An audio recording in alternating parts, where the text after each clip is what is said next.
Saudara ahli pidana Mahrus Ali dalam persidangan menyebut dalam delik turut serta pelaku dibagi menjadi dua, yakni orang yang membuat dan orang yang membantu. Ahli juga menjelaskan soal 4 kriteria kondisi pelaku dalam penyertaan tindak pidana. Pasal tentang del naming, ya, itu kan status keterlibatan seseorang dalam delik penyertaan itu ada dua. Satu sebagai dader, pembuat, dan satu sebagai medeplechter, pembantu. Kedudukan seseorang dalam sebagai pembuat itu ada 4 kemungkinan. Satu sebagai pleher. Apa itu pleher? Orang yang memenuhi semua unsur. Jadi kalau A misalnya didakwa 340, maka A harus memenuhi semua unsur 340. Ya. Kalau tidak memenuhi unsur harus bebas A itu. Itu namanya pleher. Walaupun kita diskusi, kalau pleher kan satu, padahal penyertaan lebih dari satu. Gitu kan. Kita diskusi nanti aja.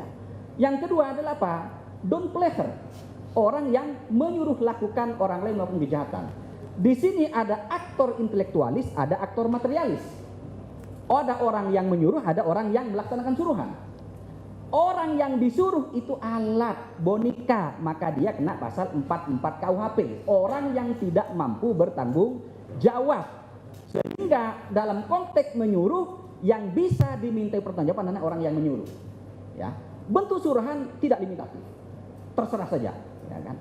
Yang ketiga apa? Medepleher, orang yang turut serta dengan orang lain melakukan kejahatan.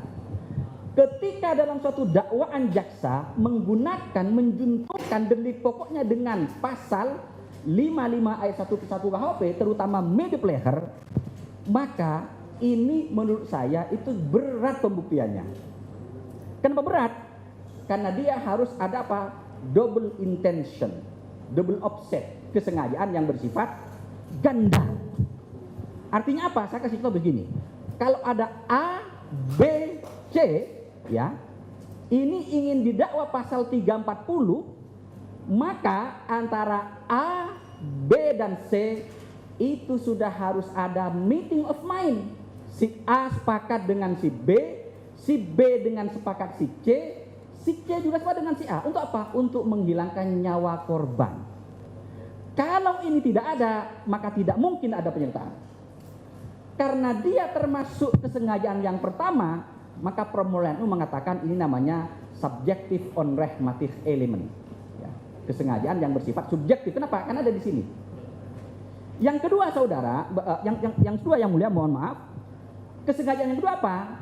Ketika melaksanakan kejahatan itu harus disengaja.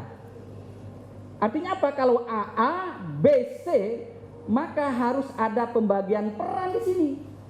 Dan pembagian peran itu bukan karena kebetulan, memang sudah disepakati sebelumnya. Artinya apa? Kalau dalam fakta kasus misalnya A dengan B, si A hanya berkeinginan untuk menganiaya, kemudian si B menghilangkan nyawa, maka tidak mungkin terjadi turut serta. Kenapa? Karena intention yang kedua itu tidak terpenuhi.